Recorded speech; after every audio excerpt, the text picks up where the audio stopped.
Yesus Sang Rahim. Saudara-saudari umat paroki Santa Maria Palu, kalau kita memperhatikan di samping altar, ternyata ada hiasan yang agak unik. Selain lilin Paskah, ada sebuah gambar Yesus dengan cahaya membias. Kayaknya Yesus Silaumen. Menarik juga, di samping gambar ini ditampilkan hiasan kain berwarna merah dan putih. Tidak salahkah? Kita kan belum 17 Agustus. Apa hubungan antara Yesus dalam gambar ini yang dikenal dengan Sang Kerahiman Ilahi dengan lilin Paskah? Saudara-saudari terkasih, tak ada yang salah, tak ada yang keliru, tak ada yang janggal. Pada hari Minggu Paskah kedua, gereja merayakan pesta Yesus Kerahiman Ilahi. Buah Paskah bukan hanya kebangkitan, penebusan dosa, terkalahkannya maut, terbukanya pintu Firdaus, tetapi salah satu buah Paskah yang indah adalah anugerah Yesus Sang Kerahiman Ilahi bagi seluruh umat manusia. Apakah yang dimaksud dengan Yesus Kerahiman Ilahi? Apakah gelar ini mempunyai dasar biblis pada kitab suci itu sendiri? Saudara-saudari, dari bacaan Injil yang kita renungkan tadi, kita menemukan dasarnya yang kuat, bahkan menakjubkan. Pertama, dikatakan dalam Yohanes 20, pada malam kebangkitannya, Tuhan Yesus mencari murid-muridnya yang ketakutan, yang bersembunyi, yang bingung, yang goncang imannya, putus asa tanpa harapan. Bahkan beberapa tidak ada lagi. Ada 2 yang pulang ke Emmaus. Dan Thomas sendiri tidak ada lagi bersama teman-teman para rasul. Mereka tergoncang imannya. Kepada mereka ini Yesus datang. Dan apa yang dia katakan? Damai bagimu. Menakjubkan. Yesus tidak marah. Bukankah tadinya mereka ini, para muridnya, lari meninggalkan dia? Bukankah ada yang menyangkal, ada yang mengkhianati? Dia justru menyatakan belas kasihnya, kerahimannya, kasih sayangnya dengan memberikan mereka damai. Bukan teguran, bukan amarah, bukan caci maki, bukan penolakan. Saudara-saudari, inilah tanda bukti pertama Yesus tampil bagaikan Sang Kerahiman Ilahi, penuh kasih, penuh pengampunan, penuh belas kasih, penuh kerahiman. Kedua, sesudah memberikan damainya, ia menghembusi mereka dengan Roh Kudus. Terimalah Roh Kudus. Dan kemudian dia memberikan kuasa kepada mereka. Kuasa untuk memberikan damai, memberikan belas kasih, kerahiman, dan pengampunan. Barang siapa kamu ampuni dosanya, maka dosanya diampuni. Wow, bukan main. Ternyata Tuhan tidak hanya ingin ada 1-2 orang yang menerima belas kasih dan kerahimannya, tapi Tuhan mengendaki agar semua orang berdosa, semua orang yang bersalah, bagi mereka dibuka pintu pengampunan. Melalui siapa? Melalui para rasul dan pengganti-pengganti mereka yang dianugerahinya kuasa mengampuni. Mereka bukan hanya menjadi penerima pengampunan, tetapi juga pembagi pengampunan. Siapa dari kita yang tak luput dari dosa dan salah? Siapa dari kita yang tidak membutuhkan kerahiman, pengampunan dari Tuhan? Ketiga, Yesus Maha Rahim ini tidak membatasi kerahimannya pada orang-orang tertentu. Yesus tidak pilih-pilih kasih. Juga kepada orang yang keras hatinya, kepada orang yang tidak mau mengakui kebangkitannya, kepada orang yang sudah terlanjur putus asa, keluar, meninggalkan komunitas, memisahkan diri dari kelompoknya, seperti Thomas, seperti dua murid Emmaus. Malam itu juga, di hari pertama dalam pekan itu, Yesus datang dan memberikan damai-Nya. Dan pada pekan berikutnya, hari pertama di dalam pekan, Yesus datang kembali secara khusus, memberikan damai-Nya bagi semua. Lalu Ia mendatangi Thomas secara personal, yang putus asa, yang kecewa, yang hopeless, yang merasa useless pribadi dan hidupnya. Yesus datang khusus kepadanya, penuh personal, menyapa dia, menjumpai dia. Thomas, betapa Tuhan menyayangi dia, mengasihani kekerasan hatinya, betapa Tuhan ingin imannya tetap tumbuh, bertambah, kokoh, tidak padam, tidak hilang percuma. Teman-teman, siapa dari kita yang tak punya masalah dengan iman, dengan kepercayaan? Kepada kita Yesus datang, meneguhkan kita, memulihkan kita, menguatkan kita. Dan kepada kita yang jauh, yang menghilang, yang meninggalkan Dia, Dia datang dengan kerahiman, dengan belas kasih-Nya. Anugerah Paskah yang besar adalah Yesus, pemenang atas dosa dan maut, menjadi Yesus, Allah penuh kerahiman bagi kita. Ia datang lagi memberikan damai-Nya, mengampuni dosa kita. Dia datang memberikan kuasa kepada rasul dan pengganti-penggantinya untuk memberi pengampunan, untuk menyalurkan kerahimannya pada mereka yang punya kesulitan, yang berdosa dan bersalah, yang goncang imannya. Bahkan bukan hanya penyembuhan secara rohani, juga Dia membawa penyembuhan bagi sakit fisik, luka batin, penderitaan. Seperti melalui para rasul, Dia memberikan kuasa kepada mereka untuk menyembuhkan, untuk membangkitkan, untuk mengusir si jahat, dan untuk menghadirkan kerajaan belas kasih, kerajaan damai, kerajaan kerahiman. Saudara-saudari, apakah ada dasar lain selain dasar biblis tadi yang bisa menerangkan mengapa Yesus, mengapa Allah diberi gelar Maha Rahim? Dan mengapa hari Minggu kedua Paskah ini dirayakan sebagai pesta Sang Kerahiman Ilahi? Baik, kata rahim ada hubungannya dengan kerahiman. Kata rahim dalam bahasa Latin berarti misericordia.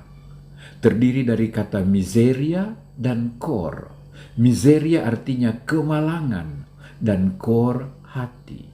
Maka misericordia berarti hati yang terarah, hati yang penuh belas kasih pada kemalangan-kemalangan manusia. Hati yang tertuju agar mereka tidak binasa, tidak hilang, tetapi dipulihkan, dirahimi, ditumbuhkan, disembuhkan. Dalam bahasa Ibrani, kerahiman berarti rahamim. Rahamim. Saudara-saudari, jika kita mengulang-ulangi kata rahamim beberapa kali, maka dari rahamim ini kita menemukan sebuah kata Indonesia yang bagus. Rahamim, rahmim, rahim. Ya, rahim. Itulah kerahiman. Itulah Allah yang Maha Rahim. Dan rahim itu adalah kandungan seorang ibu. Apa fungsi, apa peranan sebuah rahim? Tempat untuk memelihara, tempat yang menjaga dan memberikan kehidupan, tempat terjadinya pertumbuhan, melindungi, memberi hidup, protecting and defending.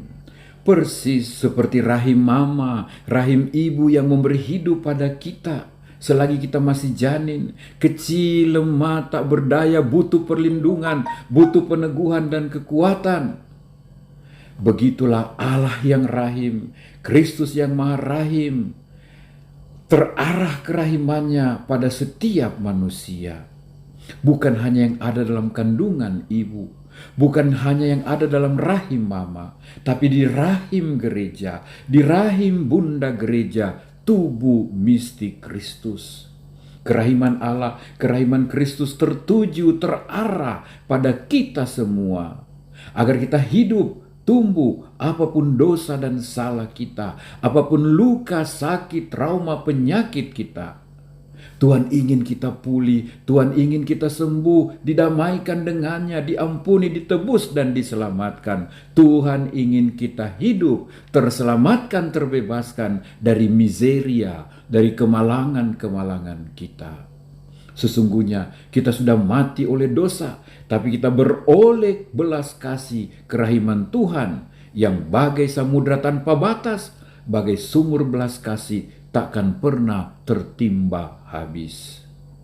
Seperti Thomas, janganlah lari, janganlah berkeras hati, janganlah menghilang, janganlah tinggalkan kawananmu, jangan tinggalkan gerejamu, jangan tinggalkan imanmu. Datanglah, kembalilah padanya, sambil berseru, "Ya Tuhanku dan Allahku." Tuhan sendiri mencari kita dengan pengampunan, dengan kerahimannya. Saudara-saudariku, inilah kerinduan dan harapan Tuhan dari para rasul dan dari Thomas dan dari kita semua. Agar kita bukan hanya menjadi penerima kerahiman Tuhan, tetapi juga menjadi rasul-rasul kerahiman masa kini, rasul-rasul belas kasih bagi yang lain. Bagaimana caranya? Kepada Suster Faustina, Tuhan berpesan, jadilah rasul-rasul kerahiman. Pertama, melalui perbuatan kasih. Berbuatlah kasih kepada sesamamu, khususnya yang lebih malang daripadamu. Saling menolong, saling membantu, baik rohani maupun jasmani. Seperti bacaan pertama tadi, umat Kristiani perdana, saling menolong, saling melengkapi kebutuhan, tak ada yang kekurangan. Mereka saling berbagi, saling melengkapi. Perbuatan-perbuatan belas kasih dinyatakan dengan memberi makan kepada yang lapar, memberi minum kepada yang haus, memberi tumpangan kepada mereka yang asing, memberikan pakaian kepada yang telanjang, mengunjungi yang sakit, melawati yang dipenjara, mengunjungi dan membantu mereka yang berduka dan mengalami kemalangan. Dunia yang egois, dunia yang nyaris tanpa solidaritas, sangat membutuhkan kehadiran perbuatan-perbuatan kasih. Kedua, kita dapat menjadi rasul-rasul kerahiman melalui perkataan kasih. Ucapkanlah, gunakanlah kata-kata yang penuh belas kasih. Kata-kata yang memberi semangat, memberikan semangat hidup, memberikan kekuatan, memberikan encouragement, peneguhan. Mulai dari senyum, tepukan. Kata-kata yang memberikan kekuatan. Berikanlah kata-kata untuk mengajak yang berdosa agar bertobat. Memberi nasihat kepada yang bingung. Memberikan peneguhan yang goncang imannya. Menerima dengan rela hati dan dengan lemah lembut mereka yang sering menjengkelkan dan menyusahkan kita. Mendoakan orang-orang yang dalam permusuhan dengan Tuhan.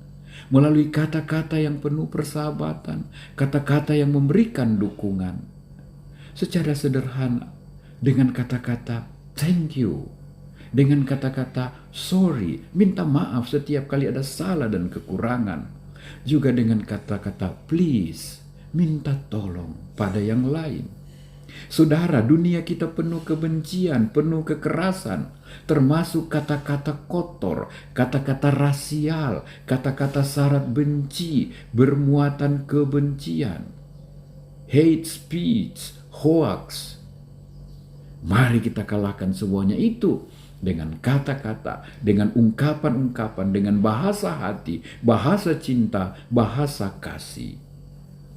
Ketiga, jadilah rasul kerahiman melalui doa belas kasih.